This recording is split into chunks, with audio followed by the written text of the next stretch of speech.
When trying to get a better understanding of who we are as individuals, it's often quite helpful to look at the family system dynamics and how that plays a role in all of our lives. Your intelligence, your emotions, your spiritual intelligence, social intelligence, emotional intelligence, all of it is learned first through a family system. In the beginning, you got to remember that you were dependent, whether you like it or not, you were dependent on a carer to provide you with the basics of food, warmth, roof over your head, sleep, those kinds of things. So through that relationship of give-take alone, you learn how to become dependent on other people. And the first way we can see that a family has a lot of punch is when we can see family disconnections occur, when there's a divorce, when there's a problem child, when one of the parents is an alcoholic, for example, or one of the children's siblings has a mental disorder or a brain disease. So it is a very, very complex emotional system. And the family hero is normally a person who follows the rules quite well. They take the role of caretaker in the family, looking after the others. They are normally also high achievers and are quite rigid, sticking to goals, timetables, and schedules, possibly better than a lot of other people in that family. So the role number one in the family we could put down as the hero. The second part of the family system is a scapegoater. The scapegoat is dejected, oftentimes lonely, is always blamed for a lot of the things going wrong in terms of the family dynamic. And the scapegoat is there. I mean, the name says it all itself. And then in each family, we get the lost child. And this position or role in the family is a child who's playing TV games a lot, on their own often, often described as the forgotten child in the family, who, will be playing TV games, will be alone a lot of the time, dejected, shameful, fearful in terms of personality. So a lost child might be quiet and agreeable, in presentation, but under the surface, they might carry a lot of that frustration of never being heard. Obviously you've got the hero, someone playing the hero role in the family, always achieving, always winning, while you the lost child. And the hero might even sometimes, because he or she has taken such a role of achieving, might want to fix a lost child. These are the interpersonal dynamics that are based on emotion and the behaviors that certain people take in the family. And when the hero or the mascot starts joking around and kicking off, you might find the lost child go and withdraw and fulfill their role that way.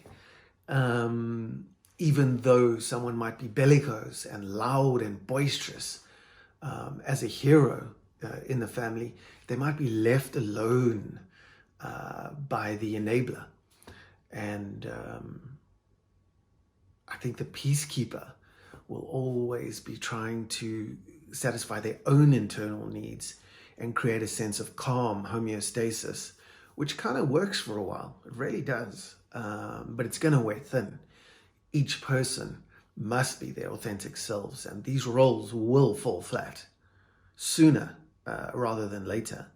And then the work will be done by the individual to remove what essentially are coping mechanisms through the trials of life. So essentially we have four main roles or core roles in a family, starting with the hero as number one, which is the caretaker of the family. Generally louder, putting things together, achieving, sort of binding things together, always trying to perform, get things done, follow the rules, and cope with life that way. The second role we've got is the mascot. And the mascot takes a position of fun and games, light-hearted, easy come, easy going. That's obviously just on the surface. Under that is someone who might be angry, might be resentful at other family members for not being taken seriously. So the paradox in that is shows that there's work to be done later on. So a person will use that second role of being the mascot to cope. The third role that we have is that of the lost child. So the lost child will be quiet, playing video games, doing art, quietly drawing, retreating to their room. If there's a lot of noise and so on, they'll be gone, family functions and so on. You might find the lost child has disappeared and is sitting quietly alone, talking to one more person or sitting alone in their rooms. And feelings of rejection and so on might come up later on for the lost child, who, after all, has been, in their minds, abandoned by the rest of the family, who seem to cope far better. They seem to be more sociable, outgoing. They seem to be more bonded and emotionally binded together. So a lost child is always battling to fit into the family in one way or another, and tends to do it by being nice, which is trouble of its own, compliance, and it's not authentic. So that role has to wear thin too. And the last role, which most people know, is the role of the scapegoat. Each family has a scapegoat. They're always blamed for what goes wrong in the family. They are always the ones who probably storm off to their rooms and say, look, you're blaming me again. The scapegoat almost inevitably becomes jealous, hurt, bitter and angry at people playing other roles in the family. And often they have to try and fight for their significance in the family and their need to be noticed and acknowledged often goes unnoticed. So they try and overcompensate a lot of the time. But to cope, they will allow themselves to be the scapegoat of the family. So the purpose of these family roles is often to try and get rid of or dissipate the anxiety in the house that's obviously going to come through ordinary everyday life. The trials of life bring a lot of tension, a lot of stress, anxiety. There's exams, there's job applications, there's a ton of different things. Each person is busy with a bunch of their own things, but there is definitely an emotional interlocking. And over time, you will see that the emotional interlocking creates a system, and you start to function out of that system. You find your role or your groove, and then you go down that road and create personality traits, attitudes, all through being part of that particular family system. So yes, you are enculturated, you are part of your society, you're definitely part of a family.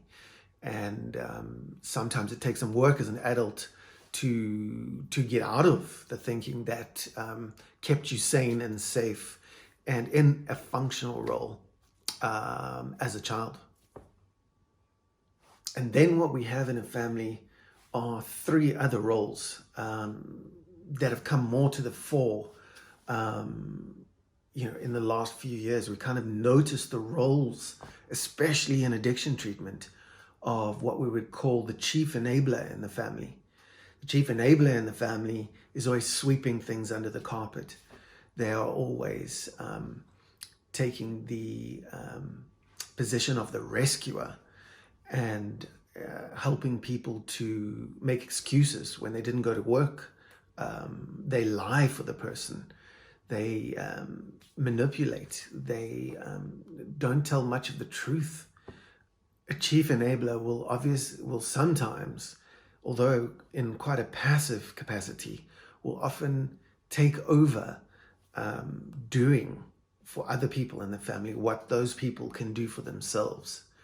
And you might find a mother over caretaking for her son, making excuses for him at football practice, making excuses, phoning his job, and saying he's ill, he won't be able to attend when he rarely party till 5 in the morning and has a hangover.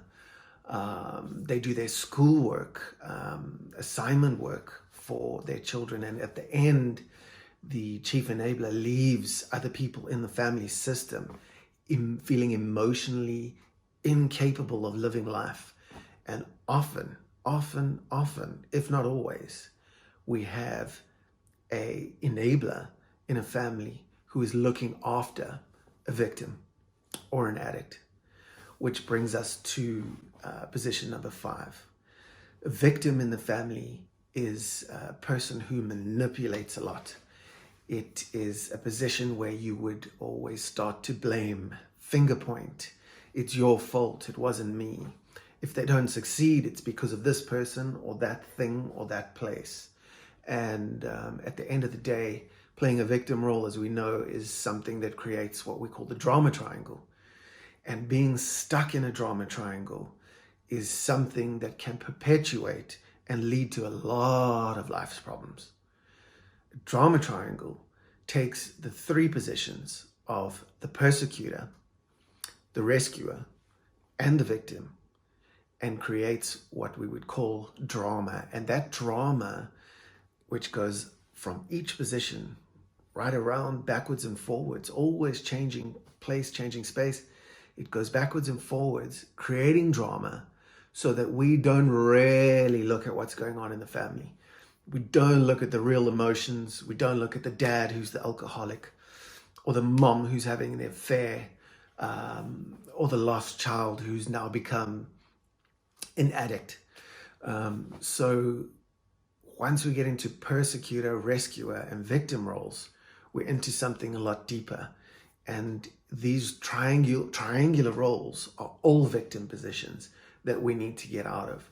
So family systems can be quite complicated, but to know what's going on is the very first step in getting out of them and creating healthy boundaries. So from those codependent relationships, one day, eventually, if we are really going to get the homeostasis and balance back, which is what the roles were all created for in the first place, if we're really going to get those back, we need to focus on self, step out of the roles that we were playing, whether we're the heroes, whether we're the mascots, whether we're the lost child, whether we're the scapegoats, or whether we're one of these 3, a persecutor, rescuer, or victim, and get out of those roles and become more authentic in ourselves. And sometimes we can only do that when we leave our primary family. We might have a dad that is very, very controlling and won't allow us to be our authentic selves. They might have prejudices, and they might beat us, and they might have other ways of manipulating us and keeping us, even through being nice, in positions that really, really keep us playing the role that suits them in the family. So I think the main thing that we need to know is look at the drama triangle and see which role you're in, not just which roles other people are in. You know, it's easy to say, well, my mother, she's always playing the victim. You know, my sister is always trying to rescue everybody. And you could say my dad is always standing there persecuting, judging, ridiculing everybody. And I think what we've got to know, first off, is that those positions change all the time. And second of all, most important, is know that you fall into drama. We fall into drama triangles ourselves. You might go out and give your life in an extreme example. Someone's fallen into the lake, drowning in the ocean, and you might give your life for that stranger when you take a position of a rescuer. If for some reason you snap into the position of a persecutor for the day, you might punch somebody or beat somebody who cuts you off in the traffic. You might tell them you're going to kill them and be violent in an instant, you might take on that position. And then if you see other people doing all of this kind of stuff, you might in turn go back to being a rescuer and try and sort the conflict or the drama out. And a victim role, all three, by the way, are victim roles underneath. But a victim role is something that we all fall into from time to time. Woe is me. I need you to do this. I need you to do that. I've been given a bad deal. This is why I didn't do my exams well. It's because of, not taking accountability and responsibility for oneself. We fall into the role of drama because it keeps us from the real emotions, which probably are too painful at the time to deal with. So if we're trying to keep shame and guilt down, we might start family drama, and create chaos about things that don't really matter. And through manipulation, power plays, controlling, making these things far worse than they are to keep us away from the real problems. Real problems can be alcoholism, dad's alcoholism, mom's alcoholism. It can be one of the siblings' addiction. Rather focus on the drama. Rather blame people than deal with the core emotions. Of course, that's a longer way around, and it doesn't work. But at the end of the day, you need to become aware of these things, and then accept the roles that you play. Once you're aware and of who, what, how things happen in the family and unfold, and then from that position, take new action in articulating yourself, in self-actualizing yourself, and removing yourself from being the mascot or from being the lost child, and own up and show up and grow up from that position.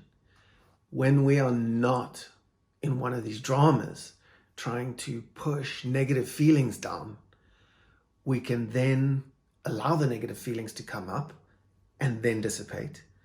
And when we do that, we don't only have the shame and the guilt and the remorse and the rejection come up, we also have the good feelings, and the good feelings that the lost child might not have, or the victim or might not have been expressing as a child. So those are the family roles we play, and they're important to know, because whether you're aware of them or not, there's roles, there's systems working within your own family, 4 or 5 of you, that are profoundly powerful. So in family systems therapy, when you're dealing with healing any kind of trauma, any shadow integration work that you've done as an adult from a child or a teen's perspective, you need to know that each and every family have very, very powerful roles in them. So the family roles can be summarized as the hero, the mascot, the lost child, and the scapegoat. We then go a little bit deeper, and we will see a family enabler. We will also see a victim, usually suffering addiction, for example. And then we will see a persecutor, someone in the family who's always getting angry, always shouting, and so on. So those 7 roles, really, primary and secondary roles that we look at, keep the family together through a lot of the emotional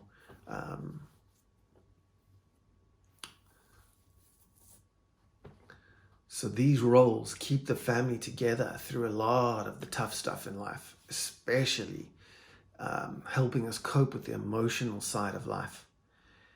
What we have are family rules on one side and family roles on the other. Every single family doesn't only have roles, they have rules, and families' rules that you need to go back now that you might be more mature, more emotionally intelligent. Go back and have a look at what were my family's rules. Were we allowed to speak of anything that happened in the house? Were we only allowed to talk about the good stuff and not the bad? Were we overprotected? Were there no boundaries? Did people, walk around with no clothes on and freak some of the other family members out? What happened there? What were the family rules? Was swearing allowed? Swearing not allowed? Were people allowed to come home drunk? Were the parents allowed to come home drunk, pass out on the couch? Those are the family rules. So when you look at your family system, you need to look at what roles you played, what rules you live by, and then the drama that keeps us away from the authentic self, the real story, where, this family's not working, dad's an alcoholic, what can we do? We got no money because of, and if you can't say those things, bang, you're in a role and you're playing the game. So out of all these positions, we find that in addiction treatment, for example, we are helping the victim in these family roles for 20 years, for 10, 20 years. And it is something that we can work on much, much earlier, but that's another thing. What we need to know is not only victims in families. What I've discovered is more and more is that each and every addict, for example, has an enabler. Each addict has an enabler, and those enablers seem to be part of the problem. So when we're looking at addiction treatment having such a low success rate, I mean, we're talking 5 to 20% all over the world after 12 months. It's got such a low success rate, often not only because of the addict, but because they are being enabled by someone else, often in a caring or family system, who needs help themselves.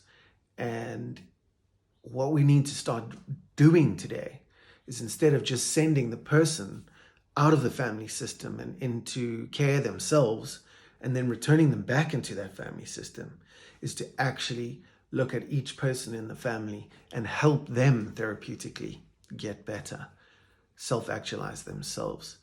Especially, we're going to have an enabler in there who is justifying, often killing, the person that they say they love. And love is a verb. You don't go and buy somebody drugs because it will make you feel better. An enabler will often say, I can't stand the feeling that my daughter is out there looking for drugs. Let me go and give her the money to carry it on. Let me go to the liquor store or the bottle shop, and let me go and buy their alcohol for them. Let me make excuses for them. And it's reached epic proportions, not only the rise of addictions and dependencies, but also the significant impact that enablers have on their siblings, spouses, the ones they love. So there's more up here. If you click the link, watch our series on enabling and really understand what is happening there. And it can save people millions of rands, thousands of wasted hours, never mind lives, pain, suffering that can be unnecessary if we do things along a better path, is to really look deeply at things from the get-go and look at our own roles. If we are using people, even sick people, even the mascots and the victims, to satisfy our own lack within us, I feel shame and guilt, so I will then go and drive you to the liquor shop in the middle of the night.